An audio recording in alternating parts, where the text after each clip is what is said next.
Welcome and thank you all for joining us for this episode of the Crexi Podcast, an insider's look at all things commercial real estate.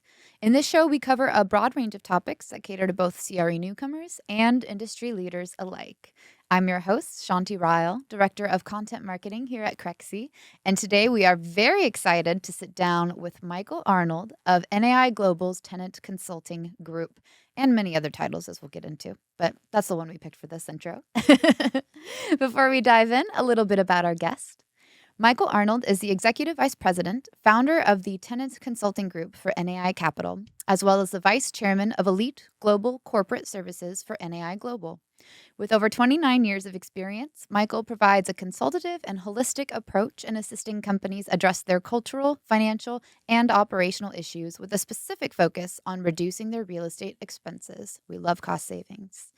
Michael leads the largest team of experienced tenant rep professionals in Southern California. Focused on exceeding client expectations, Michael and his team have a proven record for creative problem solving, execution processes, timely responsiveness, and attention to detail, all very crucial for a good broker and brokerage team. This type of performance provides solutions for complex real estate transactions that are financially beneficial for his clients.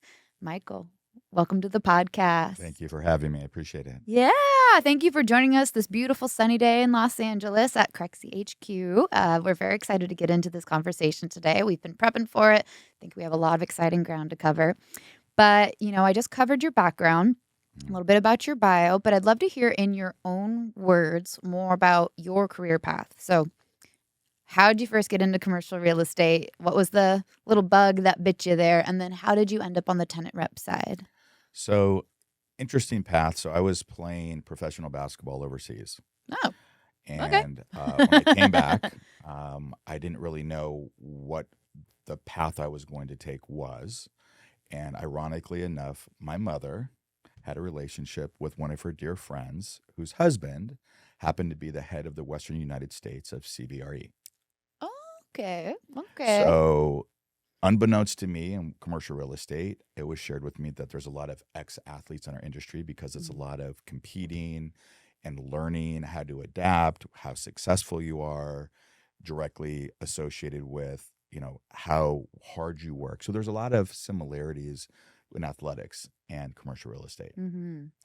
So I started my career at CBRE in market and research, where I worked there for 18 months, where I basically was creating information similar to what Crexi does on the office side. And one of my associates was doing the retail. And then if you worked hard enough, you had the opportunity, maybe, for a broker to say, I'll bring you on as a runner. And the runner at that time is somebody who's running here and running there and doing whatever. A gopher, as they call them in entertainment. A gopher, right? Same thing. And so I did that for 18 months. Mm-hmm. And so for basically 3 years, I made no money, but had a great lesson on learning about what commercial real estate was. So I took that, and being from Los Angeles, born and raised, I had a lot of relationships. So I knew how to cultivate relationships, but I didn't know how to apply them to actual commercial real estate per se. So you had most of the building blocks of business development, relationship building, but less so give me like the nuts and bolts of the numbers and how they work in the industry. So I would say from a financial standpoint, understanding net present value and future value and figuring out how to drive the best economics for my clients was definitely not my level of high level experience, so to speak, when I started in the business, but I learned very quickly. But I've always been a hustler my whole life since I was working since I was 12 or 13 years old. And whether I was flipping burgers or promoting nightclubs or whatever it was, I always knew how to connect dots. And so for me, in this perspective, I knew there was people who knew what I did that I didn't know, and I was smart enough to align myself with those people to figure out how to turn prospects into real business. Absolutely. Yeah. And, two things I want to call out what you said previously. Number one, I've heard nothing but great things about CBRE's training for young commercial real estate professionals. So very advantageous you were able to experience it. And also this thing I heard about athletes just this morning, actually, on another podcast, how obsessive athletes are, especially when they play at such a high level, like in college or overseas professionally. you're obsessed with numbers. You think about every possible opportunity to better yourself and to get better, and you're never satisfied with enough. It's that competitive edge. It's literally the chip on my shoulder that I get up every day Mm-hmm. knowing that someone's trying to compete and Mm-hmm. win. And my expectation has always been that I prepare myself enough to the point where I go above and beyond what that enough is for most people, Mm-hmm. that it allows me to have an expectation to any time I compete to win. And when I don't win, I'm shocked. I'm surprised. Now, Mm. granted, we had talked about in some of the questions, like 97% of the time you fail in this business. And how do you adapt with failure? And I don't consider it failure. I consider it another opportunity to succeed. Sure. And to learn more, to apply to future success. Right, exactly. Absolutely. So you started at CBRE, and tell me about your first year actually in the trenches as a broker once you did your dues for 3 years. I was very fortunate, I like to say. I think the harder you work, the luckier you get. Mhm. And I was fortunate to be the CBRE National Office Rookie of the Year. I did Mm. 52 deals my first year. And Wow. people said, how is that even possible? Because that's a deal a week. Yeah. And what I knew, like I explained previously, was I knew how to connect people and create opportunities. So for me, Mhm. 50% of something was better than 100% of nothing. And I think people think they know more than they do when they start in the business, and they try and do more. And while you get experience in doing so, the probability of converting that business goes down exponentially. So I was like, hey, the more deals I can do, the more opportunities I have, and the more money I can make. And so fortunately, I did in excess of over $500,000 gross my first year in the business. That's fantastic. And again, attributed to being rather be lucky than be good in a lot of circumstances, but learning what I did then and how that transpires or corresponds to the future business, Mhm. laying the foundation and the building blocks was something I had to learn to do very quickly. Sure, yeah. I'm curious, did you in that first year, 52 deals, any area of brokerage is very impressive, but I'm curious, were there any key mistakes you made or maybe obstacles you encountered in that first year that, like, once you figured it out, proved to be a really essential part of how you did business moving forward? Yeah, I think, it's a lot of similarities to life. Like you make mistakes, and you want to make those mistakes ideally on smaller deals, right? So Sure. if you're going to have a problem or you have to learn something, it's better to do it on a smaller deal than a much larger deal, obviously, because the stakes are higher. But what I figured out at a early part of my career was to slow down a little bit. And it's counterintuitive Even to with our doing nature. 52 deals? Yeah, because it comes time to how you value your time and time Mm. management. And I had a wonderful mentor who's still at CBRE today.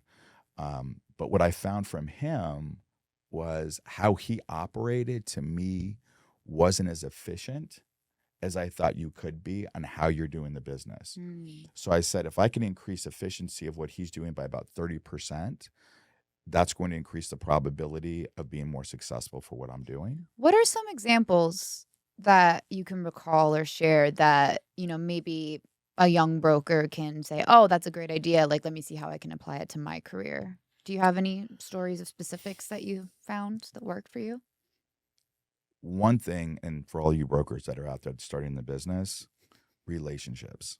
It's all about relationships. Mm. So cultivate as many of those as you can, because never be afraid to ask a question. And sometimes it's okay to be blunt. Sometimes you can ask the question and say, hey, how long have you been here? When does your lease come up if you happen to know? Just in conversation, Yeah. right? Yeah. But ideally, what I found out was there's a lot of brokers that are transactionally based, and that's how we're compensated, right? Mm. So the takeaway to young brokers when you're getting the business is don't be so focused on making money, which you have to do in most circumstances, but be more focused on what you're doing to provide value and service. Mm. Because the more value and service, the less salesperson you become. You don't feel like you're selling a car or somebody feels like they're trying to glean something for you. Work in a place of abundance. Mm. Work in a place where you're offering information without an expectation of something in return. work from a perspective of there's really value add I can provide because this is what I do for my business. And I think that's the takeaway, which I started to really understand was I would run deals like it was my own business. Like it affected me personally, like it was my real estate I was negotiating on. And when I took it from the point where I can walk away from a deal because I don't need to make a deal, I think was a big differentiator in really determining how you're creating value because you have to be able to walk away from transactions. Yeah, it goes back to knowing the value of your time. It Right. goes back to, with that service mindset, maybe you're not the right broker for a job, or Right. maybe they really don't know what they want yet. And you're like, look, the best advice I could give you is to figure that out. And I And can't, and maybe I you can or and I can't help I you with work that. on an exclusive basis. So if somebody Mm, doesn't want to engage me or appreciate the time I put in, God bless you, and you're more than welcome to do that. sure. But my time is money. In essentially, I share this with my interns or junior associate brokers that you have to really look at your time like you're an attorney. Hmm. How much you willing to bill out for? What's your time? What's your time worth? How do you Yeah. value your time? Oh, a quick, Yeah. very quick sidebar that with the big bill passing and how tips are being no longer Yeah. taxed up to a certain amount. There was a funny post I saw about, oh, I wonder if brokers will start, adding a tip fee on top to include in their Well, most overall. most most landlords or broker owners really believe that we're overpaid for whatever Mm. reason. Hmm. And I say to somebody else when someone asks me for like fee share or something, I go, "How often do you provide fee share for your clients?" Or Hmm. how do you understand what those numbers look like? And they, most of the time, I go, "Well, we don't." I go, "Then why would you think that I would?" Hmm. Sure. Yeah, and kind of speaking to that mindset, which often proves out to not be the case when you find a really good broker partner to work with. A lot of this business is rejection. You get a lot of no's, and that means you got to build a really thick skin. Yeah. So, how did you build up that resilience and that ability to overcome objections or just figure out how to make timing work in your favor when approaching prospects? Two things. One, my athletics background. Mm. So coaches, you're too short. You don't jump high enough. You're not quick enough. Always, I can't. Mm. And so that mentality always resonated with me that I can. And I'm going to show you that I can Mm. because you're telling me I can't. So that's the last thing someone tells me. I'm not interested in your service. Mhm. But what aren't you interested in if I haven't shared it with you? I already have a broker. Wonderful. That demonstrates to me that you have a relationship that you value. Mm. So to me, that's wonderful. And then what I do is I share what I do well and services that I provide that maybe as most brokers don't, which is a non-commissionable event, but services we provide. So we're evaluating operating expense audits. Like when was the last time that was done? When did you pay for your free rent? We do a lease abstract. Mm. Some brokers do that, but a lot of times clients' leases are in their desk accumulating dust. I Mhm. had a client literally last month that I was renewing early, about 12 months. And I made sure, I said, "You didn't pay your rent for June, did you?" He goes, "No, I was going to." I said, "But you have rental abatement." And he was like, "Oh my God, I didn't even realize that." So again, Mm. making sure you're constantly in contact with your Yeah. clients because we work really hard to get all these concessions to benefit our clients Mhm. to reduce their liabilities.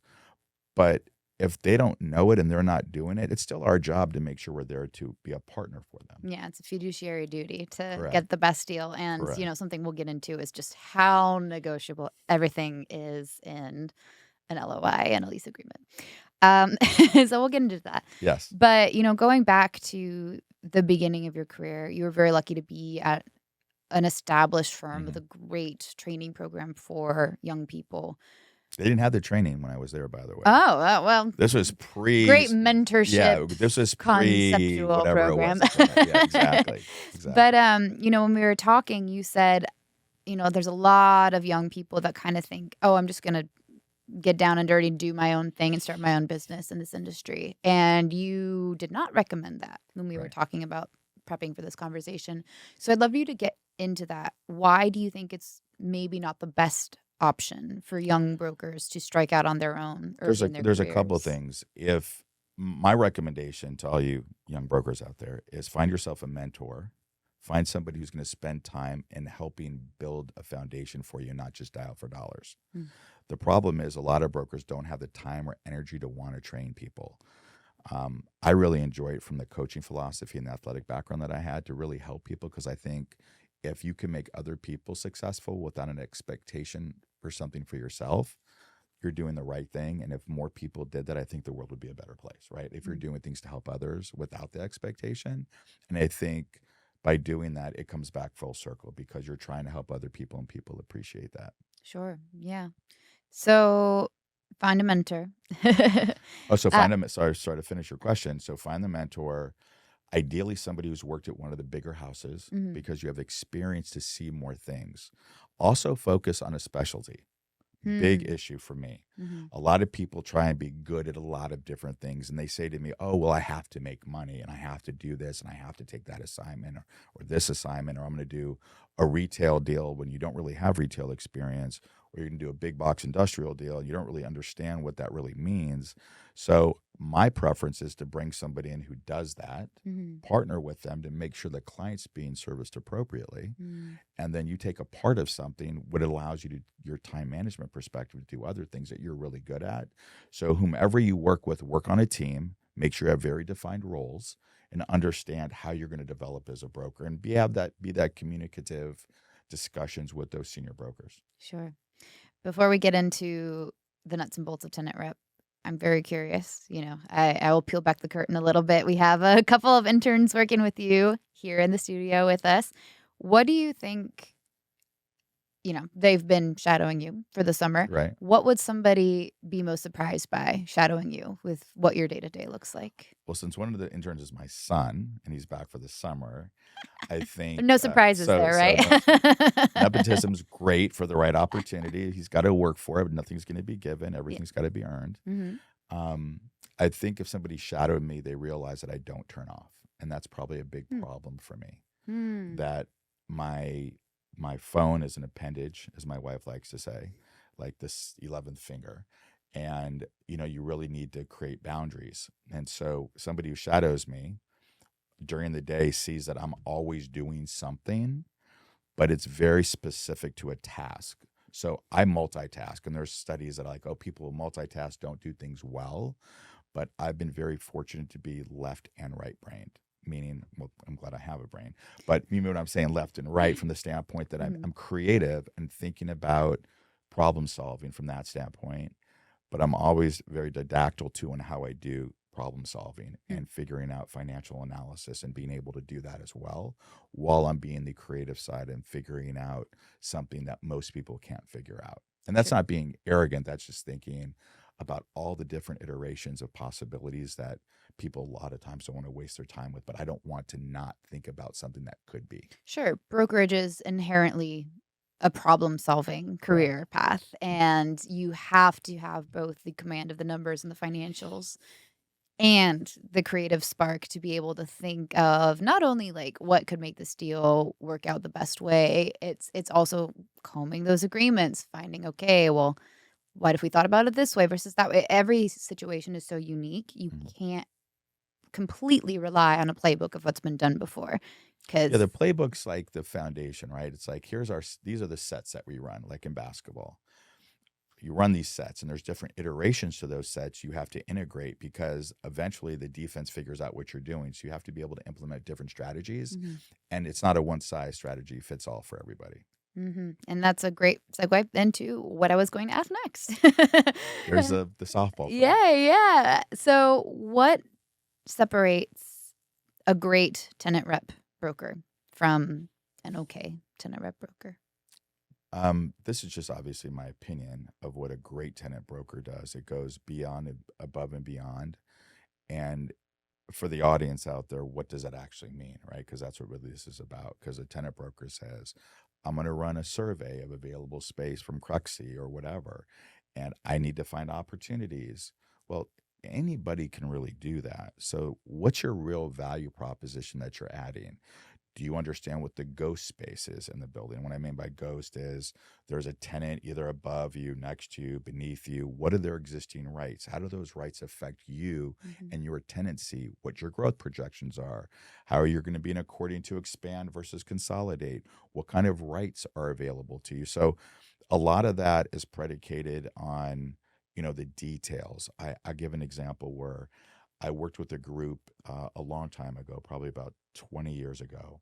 And one of the evaluations we did in the Valley was the speed of the elevators. Oh, wow. And in one building, it was an Otis elevator Yeah. that was serviced. Another one, I forget who the other, and that's shout out to Otis, I guess, but whomever the elevator company was. And the big issue is that their employees were taking breaks, and the breaks were taking longer Because the elevators were too because the slow. elevators were too slow. So we did an efficiency study on the elevators, and we had the landlord be able to renovate and upgrade the elevators that were older, that allowed for a quicker speed, that allowed because they were quicker, for the tenants to not take advantage of longer breaks and could get back to the office space. So that was just like one nuance that I was like, that's an important part of your business, because every minute you're not having productivity by your employees, potentially you're losing money. So I'm curious, in that specific example, did you, speak with your tenant client, say, hey, this is something you should advocate for as part of you signing onto this lease? Was it something you brought to a landlord? None of the above. Okay. How did that go? This was me talking to the tenant about what works for them. If they're not constrained by the four walls that they're within, and you can have the ideal type of space that's most efficient for your business or your firm, if you're a law firm, what would that look? And then you start asking questions. It's, what are the challenges you're facing today? What are some of the impediments that the current infrastructure provides you that you wish weren't there? And what are those issues? And so I'd come up with a litany of questions. They were like, oh, our employees take long. I'm like, well, why are your employees taking longer breaks? Well, we're not sure. The elevator is always breaking down. Ding, ding, ding. So the elevators are breaking down. So as I'm using the leverage to negotiate a renewal for them, simultaneously, I'm looking at alternatives, and I'm having like studies of elevators. How fast are those elevators? And again, that's not a huge component, but talking about going above and beyond, like, I don't think most tenant brokers think about that. They're like, things break down, things happen. HVAC, what are your hours of operation? How are you doing hybrid work? Are you full-time? What are the hours of the building? When do they turn it on? When do they turn it off? How are they after hours? Is it by zone? Is it by floor? Is it an older system for the building that everybody benefits from? What are those costs? Because all of those small little financial components have relevance into total transaction cost. So if I understand that if they're working on Saturdays for 5 hours and the building's operating from 9 to 1, I know the building has to turn it on at 8 to be cool by 9. Or conversely, in a general building, you're looking at being, call it 8 to 6 Monday through Friday on average. So the building has to get turned on at 6:30 or 7, so it's cool by the time the tenant arrives. And then if it shuts off at 6, then how long does it stay cool after? Because then if it stays cool to 8 and my employees or my principals are working late, am I incurring the cost of having to turn on the AC? And who are the other tenants in the building?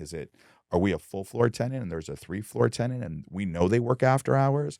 They're incur the cost, we get the benefit. So all those little nuances add up when you're really thinking about what the bottom line is to your client. Yeah. I'm curious, is there any difference when you're looking at these renewals versus representing somebody that's looking for a new space? 100%. How do you approach the two? So again, there's one important part on a larger transaction. So if you occupy in excess of 10 to 15% of an asset, the first thing that I do is I go and check what the CMBS is or what kind of loan's in place and when's it coming due. Because then I can do a landlord break-even analysis to figure out what the landlord's debt service is, figure out what their costs are, figure out the VIG of what they're making, which is they're going to say, I want to make 15 to 20%, because that makes sense. That's what we've underwritten our partners, whatever it may be, right? The problem is you're not going to make that on my client. You're going to make it on everybody else because I know what your break even is. Hmm. And even though my lease isn't up for 3 years, your mortgage is up in 4. You want to make sure that they're going to stay long term because guess what? Their long term lease does what for Impacts you? how much you I sell now for. take the lease. I then go to the lender. I have a long term quality tenant in place. So that's allowing you to go refinance your asset. Yep. So if you're not thinking about those elements, it's a big problem. Absolutely. Yeah, it is at the end of the day all about the tenant. Correct. All commercial real estate's about the tenant. We're basically, the way I look at our tenant rep is we're the outsourced real estate department that they don't have or want to keep on their books all the time. Sure. So whether we're doing portfolio event analysis where I'm working with corporate clients around the country or the world, or I'm doing a couple offices they have locally, the service doesn't change. Yeah. Right. Yeah, absolutely. It's all about making the client to fully feel taken care of because you're asking all these questions, and B, kind of encouraging them to dream up their perfect situation. Right. And, they get more buy-in when that's the kind of service we bring that in they're architects, provided. we bring in, project managers, we bring in contractors, all up front because it's important to understand with tariffs today and the cost of construction and how much it's going to be to, I would say probably 15, 20 years ago, you could build out, first generation space for $50 a space. Now you're looking at like 125 to 150 for first gen. Yep. Second gen space, you're like, oh, call it lipstick on a pig, carpet and paint, a couple different things, 15, $20. Now you're like 75, $50. I mean, it's outrageous. Yeah. On how those costs are. And guess what? Those costs are considered in a total lease transaction. Yep. So understanding how those are implemented, the landlord's like, look, I got to amortize those costs over a longer period of time. Yeah. And our tenant's like, well, that doesn't align with my business plan and where I'm either going to sell my company or I may acquire a firm and my growth projection. So aligning all of those, operational components and then aligning those with the cultural components of how they operate and attrition issues and where they'll go too. Where they're going to go. They got to know for the next 5, 10 I guess years. after the cultural and the operational, all that has an impact on the financial. Yep. Absolutely. So it all ties together. I like the CFO effect. Yeah. Cultural, absolutely. financial, and operational. Where you are working very much plays into all of that stuff. Right. So I want to kind of go zoom back. You run one of the largest tenant rep firms in Southern California currently. So from a business building perspective, how have you scaled up that level of expertise, that level of very personalized service, and how do you maintain that consistency across? So at any one time, we can have anywhere between, call it 10 to 15 people in our tenant consulting group around Southern California. Okay. What we do is we talk, we collaborate, we share information. Our business is very isolated, where I had a pitch at my previous firm with a client or a friend, and they had 3 brokers from the same company pitch the business. And the first thing the client on the other side said was, all your email signatures match. Same, but why aren't you guys collectively working together? Because they're like, oh, we all have the same brokerage, but we work independently. So knowledge is power. And the more information you have, the better you're able to provide. And it's very hard to go, and what I tell interns or associate brokers is it's very hard to go source business, win business, and process business. There's only so many hours in the day, right? And my hair's not getting hopefully too much grayer, but all of those components make sure that you have to have people asserting what they do well and being in a part of the transaction. So the way we do it is every week we have discussions and calls on relationships we have, information, deals that are done, and how does that information translate, not necessarily to us, but for one of my associates' clients. Or I'm thinking, hey, I know you and my partner in Pasadena just did a deal for a law firm. I just saw this information. I thought it'd be helpful for your client. I don't benefit financially from it, right? But if you're working in a place of abundance where you're not just being selfish and you're thinking holistically of your team, everybody starts to buy in with that mentality. And it's like, it's a wonderful thing where everybody wants to communicate and share. Yeah, and we'll get a little bit more into that, kind of speaking more to what you're seeing in the market today and lease data in general, because Hmm. that's always the tricky thing. Um, but having worked across multiple market cycles, and you mentioned cost of construction, cost of materials, how do you think, with your CFO hat on for these companies, how do you, if at all, you adjust your process as you're advising these tenant clients through these different periods of uncertainty, of turbulence, of things changing and Well, possibly obviously, changing more well, down the obviously line? with COVID, that was a big kick in the pants, right? Because Yeah. everyone's like, we're never coming back to the office, and everybody's figured out, I don't necessarily need to, but unless you have headphones on and you're sourcing code, Mm.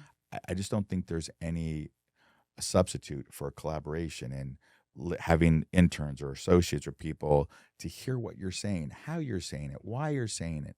You know, everything we do in life is a teaching experience, and how you imply that experience and how you receive it. Mhm. So I think as a whole, the more you're able to share that information, the better it is for everybody. Yeah.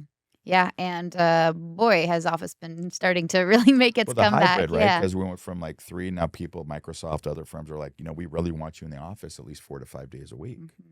Mhm. Yeah, and I think we're really starting to see the dust settle Hmm. of figuring that out, and obviously, employees are gonna gravitate towards companies that meet whatever their lifestyle needs are, but, And then where, right? and We have that where. spoken wheel where I'm going to have an Yeah. office in Hollywood, but I also want to be in Playa Vista, be near Crexi, Yeah. right? But I don't need to have both now because I need to be centrally located. Real estate firms consolidating West LA and downtown LA, like we really don't need to be Do in you both. do do you do office brokerage for real estate firms? I'm so curious. I do office brokerage for residential Ah, real estate firms. okay. Shout Okay, out to that Ben counts. McCall and Revel. I did his lease for him Yeah. in Beverly Hills. You're welcome, Ben. Yeah, very meta of you. Yeah. So you know what? Let's just get into the market, because I think we're at a very interesting time. We're seeing more and more think pieces come out Mhm. about offices finally turned a corner. If you ask brokers in Manhattan, they're like, oh yeah, it's values are down, but from a Class A perspective, it's rip roaring. Like, people want this really nice It's the space. migration to trophy and Class A. Exactly. If people are going to be back in the office, we're damn well going to make sure they have a good time. So, I'd love to hear your perspective on Southern California's office market. It, What are you seeing right now? it's so interesting because, like, if you're in Manhattan, everything's vertically integrated and you have 500 million square feet, and Mhm. there's so much robust things that are happening there. Versus here, like, if you were to cover from, call it downtown LA to the beach, just to go over the hills to Sherman Oaks, but not into that market, Mhm. to call it El Segundo, you're looking at just close to 60 million square feet bifurcated, right? Yep. So it's basically almost 10% of the entire Manhattan market, Yeah. but everything's spread out, Yeah. right? Yep. So what I'm seeing right now is, and a lot of my associates and competitors agree, we were talking about this playing pickleball the other day, that Shout I out to play pickleball. pickleball. Yeah, Yeah. shout out to pickleball. Um, that people are relocating to trophy and Class A buildings, and they're like, Mhm. you know what? I'm reevaluating my footprint. I may not need the same footprint, but I don't want to sacrifice the flight to quality. That's Hmm. kind of the buzzword, the flight to quality. So I can take a little bit less and pay a little bit more because I can afford what I'm paying, right? But I don't need to be in that much space. And if I can be in a nicer building that Mm. has amenities, that's safer. Mm. Like Century City is the second strongest market in the country right now. Mhm. And people are like, are you kidding me? And you're looking at rental rates historically in Century City going back 25, 30 years, where you could find space at $1.50, $1.35 a full service gross. And now the least expensive building at Century City is probably around $4.50 a foot full service Mhm. gross. And that's Mhm. monthly, not annually, right? Because we do everything Mhm. We do backwards out everything here. in months in California, and it So throws things off. everyone's looking to flight to quality, and what we're going to see is those Class B and C buildings, unless you're financially challenged or you're like, I really don't care about it, but I need to be in an office. Mhm. So I'm willing to take like a step down and not be in that type of environment because I'm more financially conscious, let's say, and I Mm. need 5,000 square feet and I want to be in the Olympic corridor and I want to pay $2.75 to $3 a foot being in Century City and paying $5 a foot. Mhm. Like that doesn't really matter to me or my clients.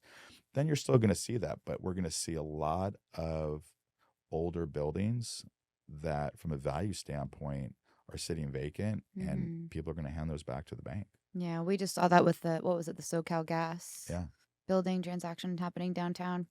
Yeah, it's interesting. And so I'm curious, do you see, and this is more of a ownership side, landlord side question, but what do you see eventually happening with those class B and C? I know redevelopment into multifamily is a hot buzzword, It's but it's hard not though so easy. because the Yeah. bay depths, right? So if you look at like what Google was going to do, now it's sold to UCLA. There was a lot of conjecture at one point about converting that to multifamily because the Mhm. atrium in the middle of the building and the depths of the mall actually allowed for having interior apartments Mhm. that had natural light coming in as well as exterior with corridors. So there was Mhm. a way to evaluate that, but I think you're going to look at a lot of malls right now. They're going to be reutilized and either converted to storage, Hmm. multifamily, or trying to get the malls back in some capacity. Sure. Are you seeing any changes in terms of lease structures? You're talking about full service gross. Are there any different kinds of lease agreements coming Yeah, online so for Class B so and there's C? there's for the most part there's three types of Yeah, leases, yeah, right? yeah, So you have full service gross. For those in the audience, just to give a quick education, yeah. full service gross. You have modified gross, which is a Mhm, modification of the full service, and you have triple net. mhm, Triple net's like living in an apartment, right? I'm paying except for the taxes and the insurance. So mhm, mhm. triple net is taxes and insurance, maintenance, utilities, and janitorial. Modified gross is a modification of that, where most of the time you're paying your rent plus maybe a utility and or janitorial. Mhm, And the gross is all of those things are grossed up. So mhm, sometimes for clients, just from an educational standpoint, you'll say, hey, that building's 250 triple net. mhm, This building's 3.25 full service gross. Let's go to the 250 triple net building. I'm mhm. like, not so fast. See what the When what we the nuts are. gross up Yeah. those nets, and now that's $1.75 a foot from that 250. Now we're 4.25. Yeah. Like the math ain't mathing. Yep. So we had to figure that part out too. Yeah, yeah. That's why I was curious if there's any shift in what is being covered up front versus reconciled at the end of the year Yeah. in those not lesser quality buildings, but second generation There's a use. lot of tenants don't understand their audit rights that are Mm. usually negotiated. You can evaluate, and the Mhm. landlords try and keep it super tight. That it's got to be one of the big three. It can't be contingency based firm because Mm. they're only going to get it if you have cost savings for them. So Mhm. again, that's part of when you're talking about the lease document. Like, how does that get negotiated? Like, who can do the audits? How often annually can you do them? Yep. Is there a delta of excess of 5% or is it 3% that if they make the mistake, then they have to reconcile and they have to give you a credit? Because we all know landlords don't want to give you cash, but they give you a credit. Yeah. Yeah, they'll let you have a free month or Yeah. two, right? So, from that perspective then, what other things are coming up at the negotiation table these days that maybe weren't coming up as often pre-pandemic? Evaluating the financials of the landlord. Ooh, that's a spicy take. Elaborate, please. So, where landlords are like, let me see the tenant's financials. Yeah. We're asking for the landlord's financials. Because if my tenant is going to go in your building, we need to know that you financially are able to operate that asset and that it's not going to go back to the lender. And then what kind of SNDA do we need to get? Subordination non-disturbance agreement. And a lot of times landlords will say, oh, yeah, we'll agree to one, but we'll make our best efforts. That doesn't fly. Yeah. I need to have something from the bank confirming that in the event of a default, they're going to recognize our lease and we're not going to be put in default and then left on the street. So Yeah. that's a real big part of it where, you're a REIT, you're publicly traded, you're probably not going to have that many issues financially, or you may, but it's not going to get to that point in certain circumstances. Sure. But a lot of smaller mom and pop individuals, family offices, it may not pencil for them. And again, where you go. And that's a big component of the evaluation up front. Yeah. Because tenants like, oh, I love that building. Yeah, but that landlord I can do due diligence and find out if they're in default, where they are, when their loan's coming up. Yeah. So why, as a tenant rep, and this is a value add as well, am I going to waste your time showing you a building that the landlord may not be able to perform, and then you're SOL? Yeah. So why would you waste your time if I'm not going to waste your time?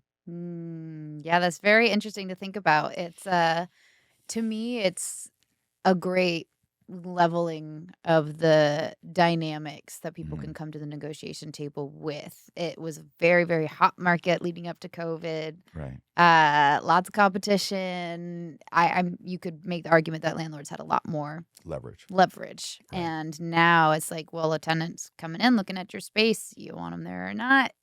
They want to see the Let's talk financials. about all the What does that options. look like? And then, by the way, a good tenant broker is not going to put all their eggs in one basket. And I can tell you how many clients happens all the time. I love this building. This is the building I want to be at. Sure. I need you to provide me one or two other buildings that you could see yourself being at. Because at the end of the day, you have to be able, if there is an issue or a financial concern that you have or a business point that is a no-go for you, Yeah. you have to have an option to go somewhere else. You have to be able to walk away from the table. Correct. Yep. That's the big thing. So, the negotiations are such an important part of any transaction process. And from what has happened in the past perspective, a comps perspective, the leasing side of commercial real estate is way more hush-hush. Not necessarily non-disclosure, but you just can't find those details of what actually occurred in a lease agreement compared to a sales transaction that's just Right. public reported. So why do you think that kind of information is guarded so tightly? And where do you think the rising availability of data from technology, just from people maybe being a little less cagey as they enter the industry about sharing that data? Like you were saying, I come from an abundance mindset. I share with my office. Right. So it's a long question, but where do you think the future of data transparency looks like on the leasing side? Well, with AI, obviously, the access in ChatGPT, there's so much access to information. Like if you're going to put ChatGPT, where are leasing deals in Southern California getting done, or what are the economic terms? And it'll say, well, the asking rents of Southern California are X, vacancy is Y, and they'll aggregate information from public information. From a publicly traded company, meaning a landlord, if you go online, here's a cheat for those in the audience. 10Q and 10Ks are public. So guess what? All that lease information is in there. So you can access that information through that, right? But a lot of people don't know that. And it's a very specific type of landlord Correct. too, which Right. might So have like different a REIT, for leverage. example, and a big landlord in Southern California who is. That will go unnamed because I don't want to. Sure. But I think overall, like, it's relationship business. So, I understand vacancies. I have access to information. I find out information through relationships. So a law firm I represented, they were like, well, what was the last deal done in the building? And I have relationships with landlords because they know that when I bring a client, it's real. And so they want to make sure that while they're not sharing with me all the details, they're kind of giving me foundation of where they think deals could be made. And then you push the envelope and you figure out what your client's needs are and understanding what the landlord's needs are, right? So the landlord's like, look, the way my loan is underwritten, I'm only to provide X amount of TIs, but I can get creative in rental abatement or, in fact, beneficial occupancy. So I don't have to call it free rent. I can call it beneficial occupancy. Or conversely, if I have free rent, can I convert that to TIs? Or if I have unused TIs, can I convert that to free rent? So asking some of those questions up front to understand how the loan is underwritten is a huge impact to when you're figuring out how to do a deal, because you have to be as creative as you can, because the tenant's going to say, look, this is really what I'm focused on paying, right? This is really what I want from my finished product. You're the mastermind, Mike. You figure out how to get me there.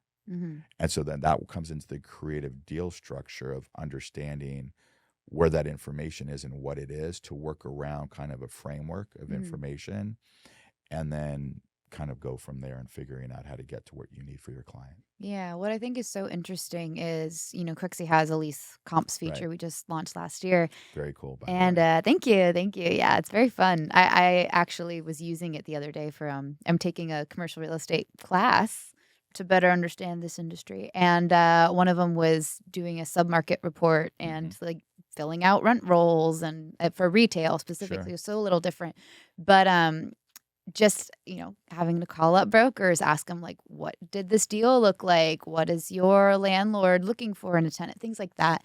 And what I think is so interesting is that those numbers are always going to be a huge part of the picture, but never the whole part of the picture. Right.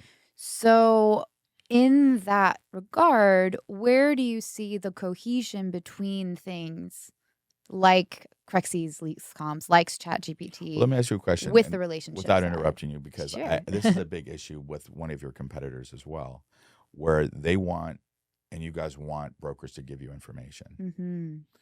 Then you take that information that we give you that's proprietary and then sell it back to us. That's problematic.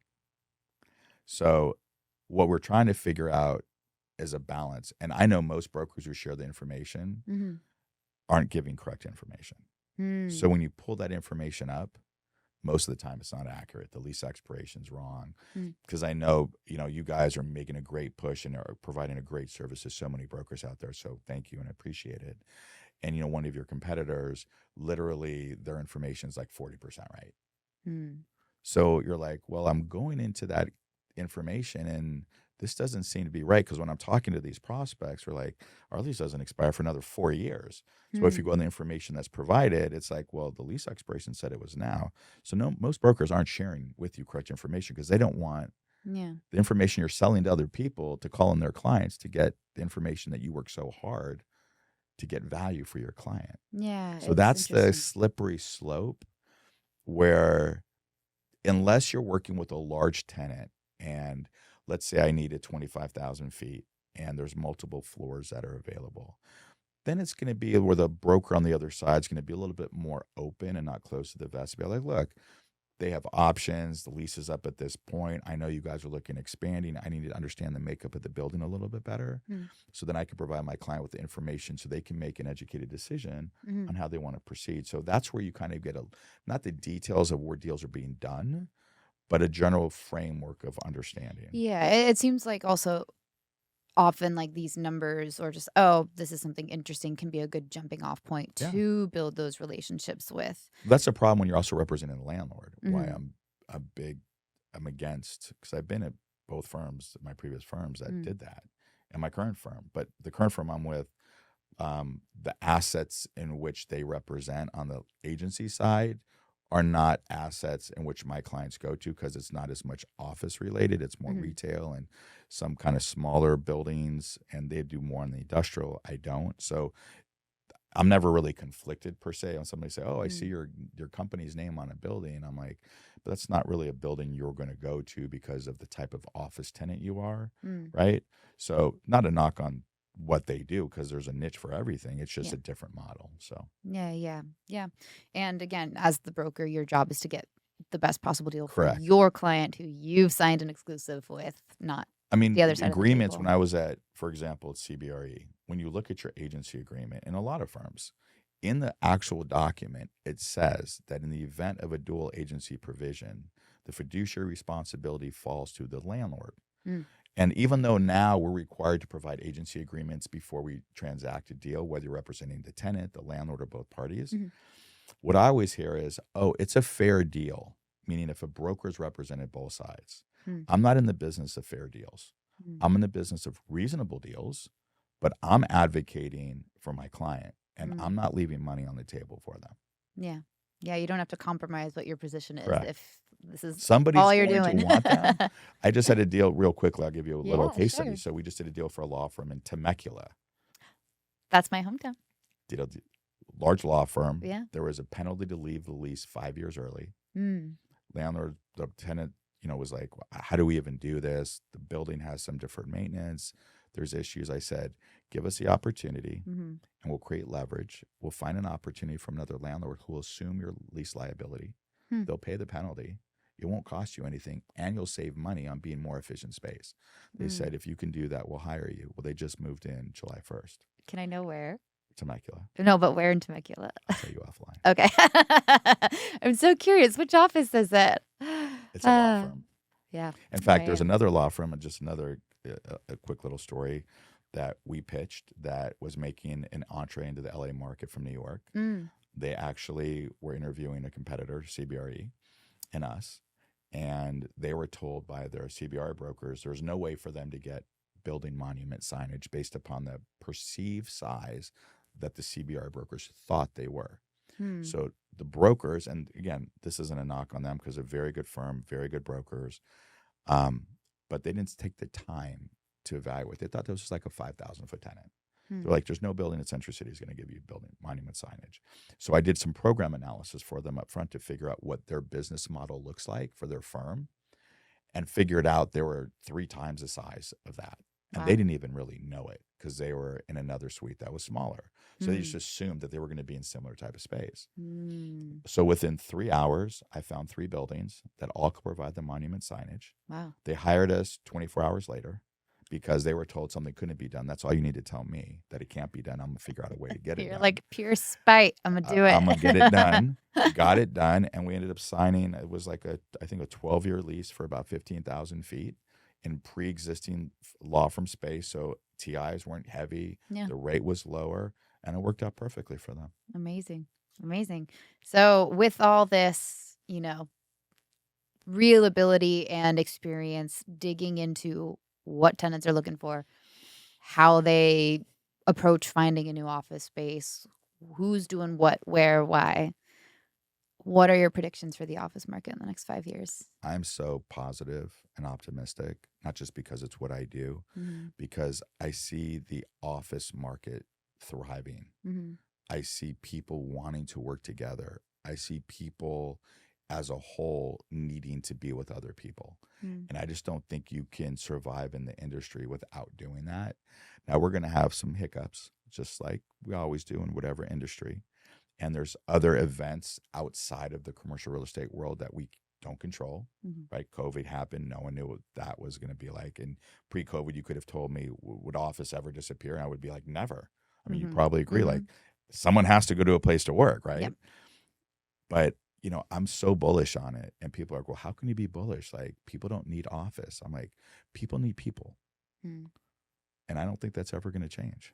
Yeah, it's funny how that really does extend to retail as well. I think anyone that's consumer use or consumers are there will be a need for space. Yeah, absolutely. This has been a lot of fun. This is a fun conversation. So just to wrap us up, I have a couple rapid fire questions for you. Okay. Yeah, they'll be fun. Nothing too crazy. Don't start sweating yet. If you were handed $50 million today and you had to invest it by 5 o'clock today, what would your go-to asset type be? Where would you invest it? Multifamily outside of California and storage outside of California. Boom. Done. Next question. What is the craziest way you found a new client? The craziest way I found a new client. I'm going to have to get back to you on that one because I'm trying to think like a crazy way. I mean, most of them are about relationships and referrals. Yeah. But I'm just trying to think like the craziest. An example is the other day, someone's like, oh, I just sat next to this person on my flight home. Right. And they happen to be in real estate. Or one person found like a general contractor because they were adjusting a chandelier in the hotel lobby. I have a good one. Okay. So I'm in Hawaii. Our 10-year wedding anniversary, which my wife and I just celebrated our 25th on the 24th. Congratulations. Thank you. We're sitting on the beach and just happened to talk to another family who happened to be an attorney who said, you know what, our lease was coming up. And we just not talking about business, just talking about life, right? Kids. I have 4 of them, so there's a lot to talk about. And we just started talking, and it turned out where he needed some assistance, and I helped them out, did a lease for them. I also was at lunch at a restaurant, and lo and behold, the client I was with knew the person that was sitting next to them, who happened to be an accountant, Oh. and said, we're interested in doing something, but we're more interested in educating our accountants to talk about their real estate clients. So we actually started a discussion and doing like a quarterly presentation to all of their accountants, like in a roundtable, Great. to talk about, we're the realist, like we're doing right now, but to all of them so they can go to their clients. Yeah. And we ended up doing a 37,000 foot relocation for them in Brentwood. Fantastic. Yeah. So that's kind of a crazy Go to the beaches of Hawaii. That'll get you referral business. 100%. 100%. What is your favorite, we're a tech company, we have to ask. What's your favorite tool or software that you use in your day-to-day? Right now I'm using Sam AI. Sam AI? Mm-hmm. What's Sam AI? You have to Google and find out. There you go, Ross. So Sam AI, it works as a business generator from a third-party perspective that allows you to market your services as if it's coming from you. So they create the marketing pieces. They do a drip campaign. So they do multiple levels of the drip to different services. And so I provide them the types of people I want them to reach out to. And then they provide the service and I get the emails directly. Okay. And they're also a CRM, but I'm not using that yet. We'll see, Roz, what kind of deal you give me.